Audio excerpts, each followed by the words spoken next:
जय हिंद दोस्तों, कैसे हैं आप लोग सभी। आई होप सभी अच्छे होंगे। आज हम लोग साइंस का सीट नंबर 72 को करेंगे। उससे पहले जो भी चैनल को सब्सक्राइब नहीं किए हैं, चैनल को सब्सक्राइब कर लें तथा अपने दोस्तों में भी शेयर कर दें।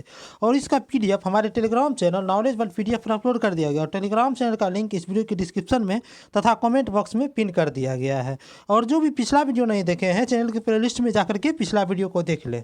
और प्लेलिस्ट का भी लिंक इस वीडियो के डिस्क्रिप्शन में और कमेंट बॉक्स में भी पिन कर दिया गया है।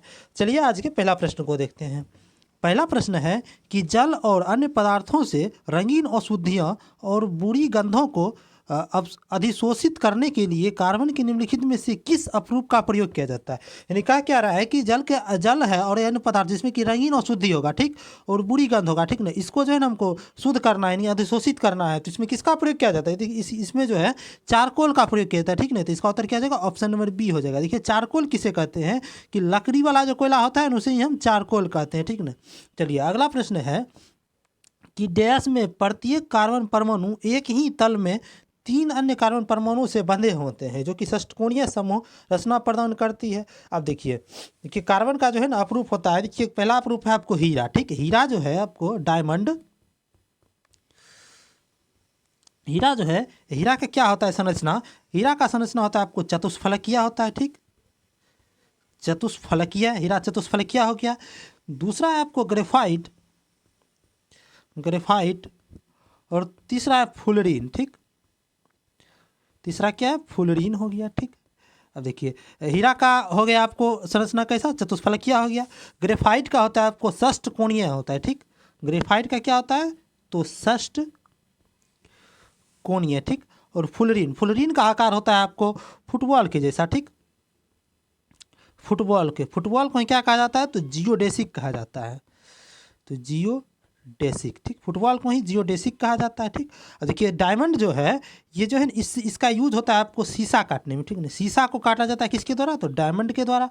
और ग्रेफाइट का यूज होता है आपको स्नेहक में, स्नेहक में ग्रेफाइट का यूज होता है, यानी कि स्नेहक में हो गया ग्रेफाइट का यूज, ठीक। और इसका जो है ना आपको लेड पेंसिल में भी प्रयोग किया जाता है, ठीक ना। इसका प्रयोग किस में किया जाता है? तो लेड पेंसिल के निर्माण में। पेंसिल का जो नोक रहता है वो किसका रहता है? तो ग्रेफाइट का ही रहता है। और डायमंड जो है सबसे कठोर पदार्थ क्या है? डायमंड ही है, यानी कि हीरा ही है सबसे कठोर पदार्थ, ठीक। सबसे क्या है? ये कठोर पदार्थ है, ठीक। और ग्रेफाइट क्या है? मुलायम होता है, ठीक। और फ्लोरीन जो होता है, फ्लोरीन को जो है ना कार्बन 60 के द्वारा जाना जाता है, ठीक ना। फ्लोरीन का दूसरा नाम क्या है? तो कार्बन 60 है, ठीक। चलिए अब प्रश्न को देखते हैं। प्रश्न क्या कर रहा है कि बंधे जिसकी षष्टकोणीय व्यूह रचना प्रदान करती है। तो षष्टकोणीय किसका होता है? तो षष्टकोणीय होता है ग्रेफाइट का। तो इसका उत्तर क्या हो जाएगा? ऑप्शन नंबर बी हो जाएगा, ठीक। चलिए अगला प्रश्न है कि नेट्रियम, नेट्रियम निम्न में से किसका लैटिन नाम है? देखिए नेट्रियम जो है ये सोडियम का लैटिन नाम है, ठीक ना। तो इसका उत्तर क्या हो जाएगा? ऑप्शन नंबर बी हो गया, सोडियम। चलिए देखिए अगला प्रश्न है कि अनबुझे चूने का आणविक सूत्र क्या होता है? देखिए अनबुझे चूना यानी कि बिना बुझा हुआ चूना, ठीक। बिना बुझा हुआ चूना। तो बिना बुझा हुआ चूना यानी कि अनबुझे चूना का फार्मूला होता है आपको CaO, ठीक ना। अगर पूछेगा बुझा हुआ चूना तो उसका फार्मूला होता है Ca*OH का होल ट्वाइस, ठीक ना। देखिए इसको याद रखने का एक ट्रिक है। देखिए CaO क्या हो गया?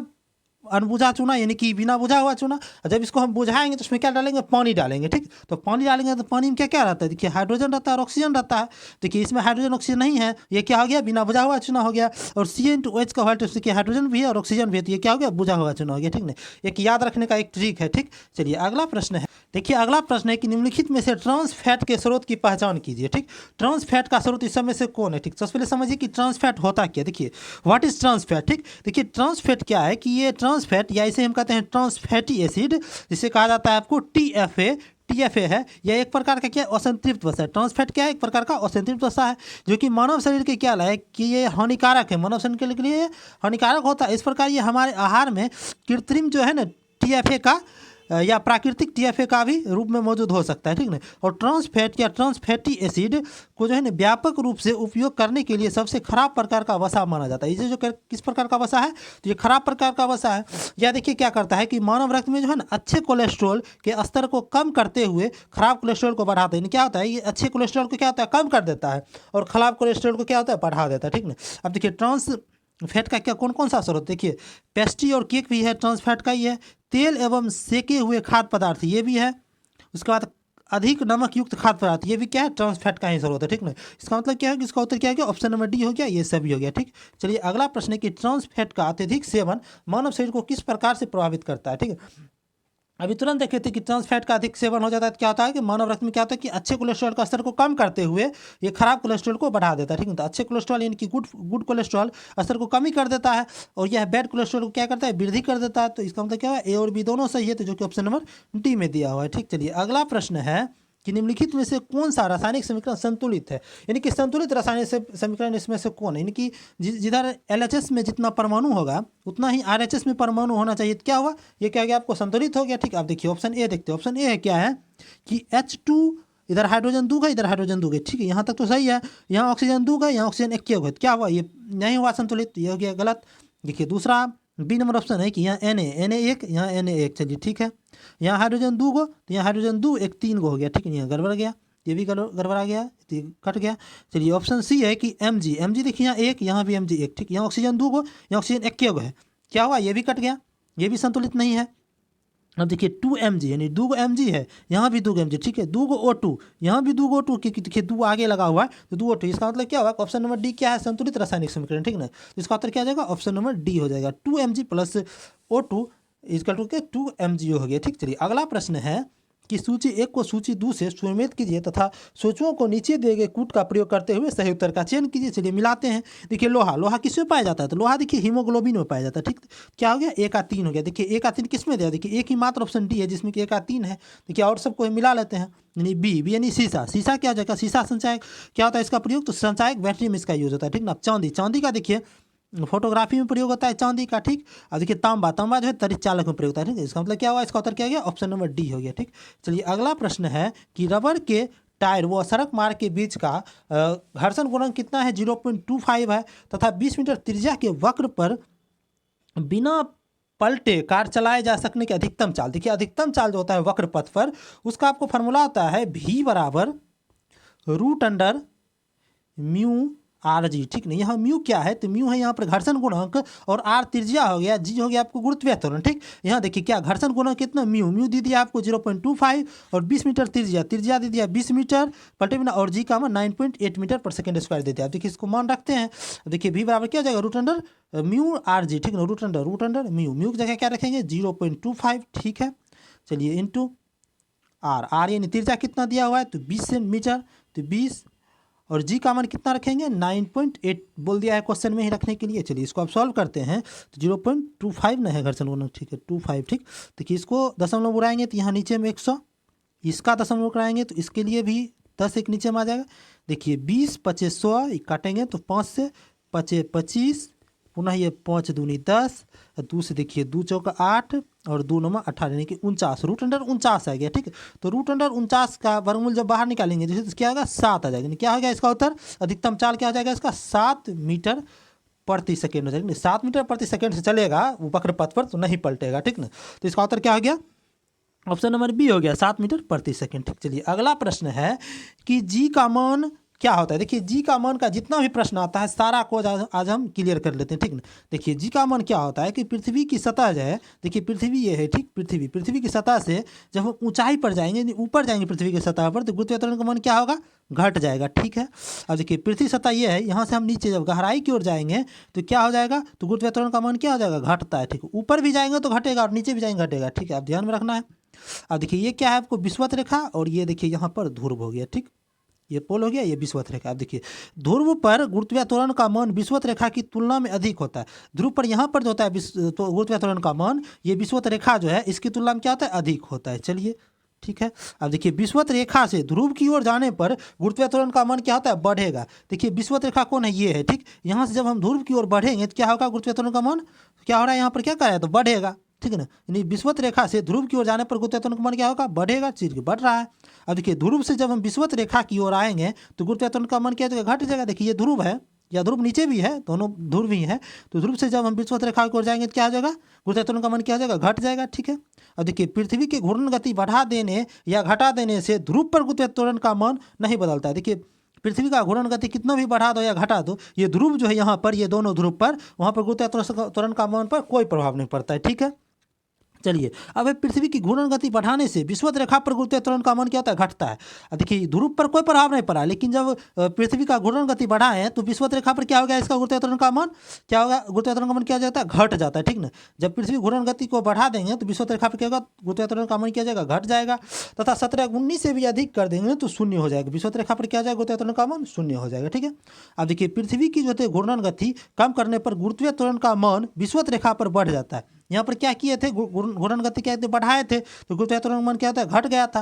लेकिन जब पृथ्वी पर गुरुत्वाकर्षण घूर्णन गति का कम करने पर गुरुत्वीय त्वरण का मान क्या हो जाता है, तो बढ़ जाता है। ठीक है, अब अगला पॉइंट है, पृथ्वी की घूर्णन गति रोक देने पर ध्रुव और विषुवत रेखा पर गुरुत्वीय त्वरण का मान समान हो जाता है। जब पृथ्वी का घूर्णन गति को रोक देंगे तो ध्रुव भी हो गया और विषुवत रेखा भी हो गया, दोनों जगह जो है ना आपको विषुवत रेखा, ध्रुव ये हो गया और विषुवत रेखा ये हो गया। ठीक ना, दोनों जगह क्या हो जाएगा, आपको गुरुत्वीय त्वरण का मान क्या हो जाएगा, समान हो जाएगा। ठीक ना, चलिए अब प्रश्न को देखते हैं। देखिए पहला प्रश्न है कि जी का मान क्या है। देखिए ऑप्शन ए है कि पृथ्वी के केंद्र की ओर जाने पर कम होता है। हाँ, पृथ्वी के केंद्र पर जाने पर क्या होता है, कम होता है, तो यही उसका सही उत्तर हो गया। ठीक ना, तो इसका सही उत्तर क्या हो जाएगा, ऑप्शन नंबर ए हो गया। ठीक, चलिए अगला प्रश्न है कि पृथ्वी के केंद्र पर एक पिंड का भार क्या होता है। देखिए पृथ्वी का केंद्र है, वहाँ पर पिंड का भार क्या होता है, शून्य होता है। केंद्र जो है वहाँ पर क्या हो जाएगा, शून्य हो जाएगा। इसका उत्तर ऑप्शन नंबर ए हो गया। चलिए अगला प्रश्न है कि निम्न में से किस स्थान पर गुरुत्वीय त्वरण शून्य हो जाता है। तो गुरुत्वीय त्वरण का मान कहाँ पर शून्य होता है, पृथ्वी के केंद्र पर। वितरण देखे थे पिछला प्रश्न में, तो इसका उत्तर क्या जाएगा, ऑप्शन नंबर बी में दिया हुआ है, पृथ्वी के केंद्र पर। ठीक, चलिए अगला प्रश्न है कि निम्न में से कौन सा कथन असत्य है। ठीक ना, देखिए ऑप्शन ए दिया हुआ है कि जी का मान ऊंचाई के साथ परिवर्तित होता है। देखिए हाँ, ऊंचाई पर जाते हैं तो जी का मान क्या होता है, बढ़ घटता है। ठीक, घटता है तो यानी कि परिवर्तित हुआ है, तभी घटना क्या हुआ है, परिवर्तन होना ही हुआ, ये सही है। ठीक, बी दिया है कि जी का मान गिरती हुई वस्तु के द्रव्यमान पर निर्भर करता है। देखिए जी होता है आपको GM/R² होता है। ठीक ना, तो ये गिरती हुई वस्तु के द्रव्यमान पर नहीं निर्भर करता, ये निर्भर किस किस पर करेगा, तो देखिए सार्वत्रिक गुरुत्वाकर्षण नियतांक पर करेगा, ग्रह के द्रव्यमान पर और ग्रह के त्रिज्या पर निर्भर करेगा। ठीक ना, तो इस पर निर्भर नहीं करता है वस्तु के द्रव्यमान पर, तो यही गलत हो गया, असत्य कथन। देखिए ऑप्शन नंबर सी में दिया हुआ है कि जी का मान पृथ्वी के द्रव्यमान पर निर्भर करता है। हाँ, तो पृथ्वी के द्रव्यमान पर निर्भर कर नहीं रहा है। अब पृथ्वी की गहराई में जाने पर जी का मान परिवर्तन था। देखिए पृथ्वी की सतह से जब गहराई में जाते हैं तो जी का मान क्या होता है, घटता है। तो घटता है इसका मतलब परिवर्तन हुआ है, परिवर्तन हुआ है। चलिए ये भी सही है। तो इसका मतलब क्या हुआ कि इसमें हमसे पूछा क्या, तो असत्य कथन। तो असत्य कथन कौन सा है, तो असत्य कथन ऑप्शन नंबर बी है। ठीक, चलिए अगला प्रश्न है कि किसी वस्तु पर कार्य करने वाले गुरुत्व बल को डैश के रूप में जाना जाता है। देखिए कोई वस्तु पर गुरुत्व बल कार्य होता है तो वो किस रूप में जाना जाता है, तो वो भार के रूप में जाना जाता है। ठीक ना, इसका उत्तर क्या हो गया, ऑप्शन नंबर डी हो गया, भार। ठीक, चलिए अगला प्रश्न है कि जब पिंड वृत्ताकार मार्ग पर स्थिर कोणीय वेग से गतिमान है तो कोणीय त्वरण का मान क्या होगा। देखिए जब क्या कर रहा है कि पिंड वृत्ताकार मार्ग पर जो स्थिर कोणीय वेग से, स्थिर कोणीय वेग है। ठीक है, वृत्ताकार मार्ग है। ठीक है, यहाँ भी वेग वही है और यहाँ भी वेग भी ही है, यानी कि स्थिर वेग है। इसका मतलब क्या हुआ कि त्वरण में कोई परिवर्तन है, मतलब त्वरण क्या है, इसका जीरो है। यानी वेग में परिवर्तन को दर को ही हम त्वरण कहते हैं। यहाँ वेग में परिवर्तन कुछ होवे नहीं किया, तो क्या हुआ, इसका त्वरण क्या हो गया, जीरो हो गया। ठीक ना, इसका त्वरण जीरो हो गया, तो इसका किस ऑप्शन में दिया हुआ, तो ऑप्शन नंबर ए में दिया हुआ है जीरो, इसका उत्तर ऑप्शन नंबर ए हो गया। ठीक, चलिए अगला प्रश्न है कि एम द्रव्यमान वाला कोई पिंड आर त्रिज्या के वृत्त पर रेखीय संवेग पी के साथ गति कर रहा है तो उस पर कार्यरत अभिकेंद्र बल क्या। देखिए अभिकेंद्र बल जो होता है उसे एफ से डिनोट करते हैं। ठीक, देखिए एफ बराबर होता है आपको mv²/r। ठीक, mv²/r। देखिए किसी ऑप्शन में तो नहीं दिया हुआ है, लेकिन यहाँ देखिए संवेग के टर्म में हमको दिया है। ठीक ना, संवेग के टर्म में जब दिया है तो देखिए संवेग के टर्म में इसको निकाल, देखिए एम पी बराबर होता है आपको एम भी, पी यानी संवेग, पी क्या हुआ आपको संवेग हो गया, तो पी बराबर क्या होता है एम भी। ठीक, अब देखिए इसको निकालेंगे हम क्या करेंगे, देखिए इसमें हम ऊपर में एम से गुना कर देंगे और नीचे में भी एम से गुना कर देंगे, तो कोई फर्क नहीं पड़ा। देखिए ऊपर में क्या लिख सकते हैं, m² और v²। ठीक, अब बटा RM लिख सकते हैं। देखिए एम भी के इसको होल स्क्वायर भी कर सकते हैं हम, इसको मिटा करके। ठीक, इसको हम ऐसे भी लिख सकते हैं ना, एम भी का होल स्क्वायर बटा RM। ठीक, अब एम भी की जगह हम पी लिख सकते हैं, पी बराबर एम भी होता है, इसी कारण क्या हो जाएगा, pA² बटा क्या हो जाएगा, MR या RM जो कहिए, MR हो गया। ठीक, तो किस ऑप्शन में दिया, तो ऑप्शन नंबर बी में दिया हुआ। ठीक है, तो इसका उत्तर क्या हो गया, तो ऑप्शन नंबर बी हो गया, pA²/MR। ठीक, चलिए अगला प्रश्न है कि किसी पदार्थ की जो है एकांक द्रव्यमान पर का ताप 1 डिग्री सेल्सियस बढ़ाने पर लगी उष्मा क्या होगी। एकांक द्रव्यमान का ताप अगर 1 डिग्री सेल्सियस बढ़ेगा तो उसमें विशिष्ट उष्मा कहा जाता है। ठीक, इसका उत्तर क्या हो गया, ऑप्शन नंबर ए हो गया, विशिष्ट उष्मा। ठीक, चलिए अगला प्रश्न है कि निम्नलिखित में से रीढ़ की हड्डी वाला जीव कौन सा है। देखिए रीढ़ की हड्डी वाला जीव जो है इस सब में से कीवी है। ठीक है, इसका उत्तर क्या हो गया, ऑप्शन नंबर ए हो गया, कीवी। चलिए अगला प्रश्न है कि गर्म रुधिर वाले जंतु वे होते हैं जो अपने शरीर के तापक्रम को क्या करते हैं। देखिए जो गर्म रुधिर वाला जंतु होता है वो अपने शरीर के तापक्रम को क्या होता है, हमेशा एक सा बनाए रखता है, मतलब एक जैसा बनाए रखता है, ठीक ना, जो कि ऑप्शन नंबर सी में दिया हुआ, ठीक है। इसका उत्तर कौन गया, ऑप्शन नंबर सी हो गया, ठीक। चलिए अगला प्रश्न है कि सुनहरे धन में प्रचुर मात्रा में क्या होता है। देखिए सुनहरा धन जो होता है उसमें प्रचुर मात्रा में कौन सा विटामिन होता है, तो विटामिन ए पाया जाता है, ठीक ना। तो इसका उत्तर हो गया ऑप्शन नंबर ए। चलिए आज का अंतिम प्रश्न था, जो भी चैनल को सब्सक्राइब नहीं किया चैनल को सब्सक्राइब कर लें तथा अपने दोस्तों में भी शेयर कर दें। और इसका पीडीएफ हमारे टेलीग्राम चैनल नॉलेजेबल पीडीएफ पर अपलोड कर दिया गया है और टेलीग्राम चैनल का लिंक इस वीडियो के डिस्क्रिप्शन में दे दिया गया है। और जो भी पिछला वीडियो नहीं देखे हैं चैनल के प्लेलिस्ट में जाकर के पिछला वीडियो देख लें, ठीक। चलिए वीडियो में अंत तक बने रहने का धन्यवाद, मिलते हैं अगले वीडियो में।